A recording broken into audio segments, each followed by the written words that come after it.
नमस्कार जय श्री जगन्नाथ।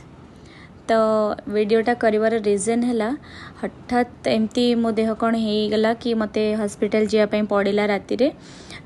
तो मो हस्बैंड भी नथिले बाहर को जाइए बाबा माँ पाखे थे किंतु जेते हेले भी जेहेतु से नहांती मत टिके भल भी लगुन से आसला पर मते हॉस्पिटल नहीं कि जाइए मोर मोर टिके सीवियर गैस प्रॉब्लम थाए बहुत जोर गैस हो गले मु पूरा इंजेक्शन नेला पर्यंत जाइए हुए जेहेतु काली लेट ही जाइला 11-12 पाखापाखि हो जाइला को भी ये आम पाखे जो सब मेडिसिन स्टोर जो से माने दियंती इंजेक्शन सेटा भी बंद थिला। तो मुझे बाध्य होइकि वेट करथली तांको आपण मैंने देखिपे राति 12:30-1 पाखापाखि है से जिद्दी करके मो सागर आसी जो कहते बापा माँ को छाड़देले कहीं ना आप हॉस्पिटल बेड्रे पड़े भी आपण छुआ आपण को दरकार ताकू आपण मैंने दरकार। तो से कहूँ जिते पार्चंट निजर केयर नियंतु कहापाई नहले भी आपण को छुआपाई कहीं जब आपंकर किसी हो जाए आपण को छुआ सफर होची।